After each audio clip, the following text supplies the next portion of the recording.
in our history in our struggle for independence. So with this, I think I've covered the aspect for history and culture. For geography, I think there are 2, 3 things that you have to refer to, and which I refer to, and I think more than that it sufficed, is the 11th and 12th new NCRTs. Along with that GC Leong book, the 4 maps that you can get from Rajendra Nagar in Karol Bagh, which is the physical map of India and the world, and then the political map of India and the world. You have these materials with you. I think geography will suffice you there.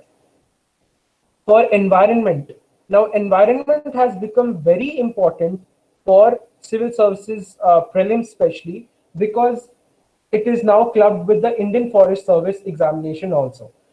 And since Forest Service is there, so automatically, the questions pertaining to environment and climate change and UN and Paris Agreement, so on and so forth, has automatically increased. So you have to plan specially for your environment. Now, environment has both your static content as well as your current content. For your static content, I personally refer to this material that was given by Shankar IAS, and I found it pretty elaborate because it discussed all the static aspects of environment, be it the bodies, be it about biology, be it about botany or zoology, be it about the different pacts that our country got into that material. Along with that, what is very important for you is to go through the 2 the 2 portals that are given by the Ministry of Environment. The MOEF website, it runs 2 portals. One is the NVIS portal and one is the ZVIS portal, which is the NVIS portal will have the zoology component as well as the botany component, because they keep updating it, I think, every month. And a lot of questions in the last few years have been asked straight away from those materials. To them, you can glance through them, but try to do those things like, try to break your study into a fashion that in a week you are covering not just one subject, but at least 2 subjects. Because, when you are, say, for example, when you're studying for environment, after a point, it will get very monotonous for you. So when you are studying these things, say, for example, through your NVIS portal or through your, or if you are referring to any of the MOEF websites and you get bored, you can switch to, say, for example, geography or, for example, history. So try to understand that you have, that you need to keep your study a little interactive. In terms of interactive, and you have to have some static material for economy by any coaching institute you can refer to. I again refer to Shankar IAS for this, but you can refer to any other coaching material, or else you have an alternative by the name of nunal.org.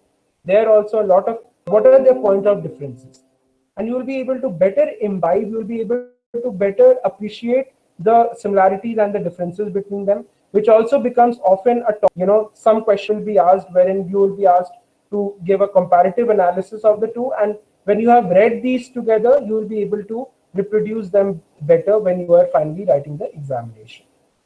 For polity, I think one thing you can also do is download the Constitution app on your mobile phones, because it comes in very handy when you are referring to articles and amendments. And because prelims paper often asks about this particular article refers to what, or this particular amendment refers to what. So if you have the Constitution app on your phone, you can keep referring to that once in a while, that you will be able to refer to in between, so that it stays registered in your mind.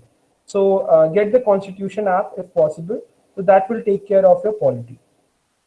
And then for your science, I think, again, the basic NCRTs should do from your class 6 to 10.